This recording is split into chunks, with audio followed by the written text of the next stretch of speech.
Today, I'm going to share with you 3 things that I learned throughout my surrogacy journey that went from 2018 all the way to 2020. Now, I had my surrogate baby in the middle of chaos in the month of March 2020, but it started all the way in 2018. So this was a very long journey, and I had 3 transfer attempts. As if you follow my channel and my videos, you'll know what I'm talking about. But the first thing I learned that is I think the most important when you're working on starting a journey, when you're looking up applications and you're looking up the requirements, is you have to ask yourself, what is my why? And like in many other areas of life, they always say you have to have an important or a big why, because that's going to sustain you throughout. And for me, that really did help, because not only is it easy to get blinded by money if you have the wrong intention, but also you can get messed up emotionally, because some people get attached, some women get attached to the baby, and negative things can come from that if you're not able to keep in your mind that you're doing this for someone else 100% when all the emotions go flying. So for me, when I first started my journey, I really felt led by God to actually do this. And believe it or not, this is the truth.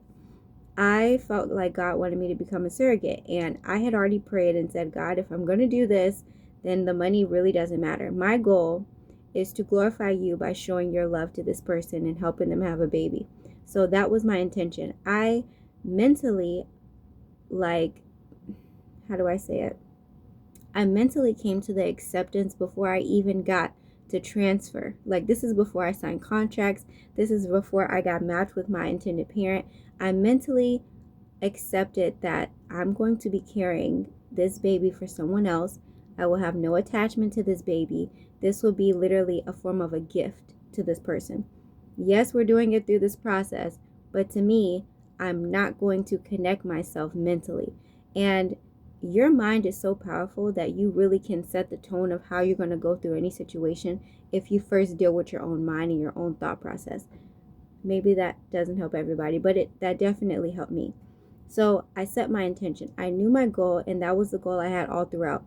To me, surrogacy, even though they pay lots of money for it, and some people would say it may be too much, to be honest, it can be worth way more, because the amount that it affects your body, your mind, your emotions, everything. You have to take medication.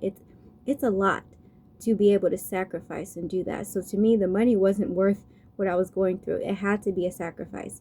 And so that's what I did. I sacrificed, and I made that agreement with God. So that's the first thing. You have to set your mindset, and it doesn't have to be the same reasoning. I mean, even if you want it because you want to put your family in a different financial position, there has to be something else greater than just financial, because the time can be longer than you think. The situations can be different from what you think. So you have to have a greater purpose behind what you're doing. Number two, another thing I loved is, or that I learned, is that it's so good to have an open line of communication throughout your entire journey. With your intended parents, you agree to different forms of communication. Not all intended parents want to communicate the whole time, but whatever you agree to, be open to keeping your word, as well as with your case manager. So your case managers, which you kind of throughout your whole journey, they help you along the way. They're the ones that you inform things through, and they're kind of like a middleman to help you. And then your IP can also have someone else that's kind of like a middleman as well. But it was such a wonderful tool that if you use it well, it can help you not feel alone in the process. And it was just nice. It was like you had a partner along the journey that was like a friend, even though they're not physically with you. You get to communicate with them all throughout the journey about everything going on. So it felt really nice that there was always an open line of communication, as well as with your agency. You should be able to have clear, honest communication. That part, if you're able to do that, it will make the process a lot easier, and remove any questions and holes. So if you don't have that open, clear line of communication with an agency, I wouldn't recommend following through, because you're going to have that same thing throughout the whole journey. So make sure you see that in the beginning. When I first started this as well, I wanted to be an egg donor originally. Now I would never do that, to be honest, unless God asked me to. And the first agency I went through that also did surrogacy, I hated the communication. They would get back to me at random times. There was so much back and forth. It was so much confusion. It's very good to find it. It's very important to find an agency that has good communication skills, just like in a relationship. All right, so then the third thing that I learned, and I think is so important, is to set an intention for how you're going to use your money. Now, I will say, I be looking at younger videos of myself. I'm like, man, I was really good at the budgeting and everything. I used to budget so well because you get monthly installments of it and everything. You don't get everything in one chunk like people may think. So you have to learn how to budget. You have to learn how to plan out how you're going to use your money, how to save it, blah, blah, blah. But I would say especially when you're towards the end and you're going to get the end of your lump sum of everything else, it's really good to have a set intention for what you're going to use that money for so it doesn't trickle out of your fingers.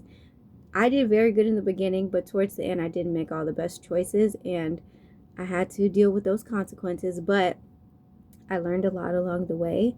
And if I could give you one message of what I learned, is to set your intention, have a goal of something that's going to last past the moment you're in. Don't be frivolous with it.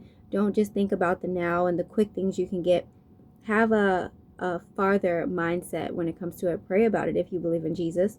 Pray about what you should use these finances for, what you should store these finances, how you should store these finances, I should say.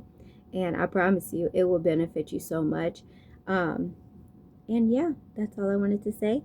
I hope you enjoyed my journey if you've been watching it. I'm probably going to go back to my old content, because I've been kind of doing more surrogacy stuff lately for people who may want to know about it. But I hope you enjoyed. If you have any questions, you can always ask. Bye.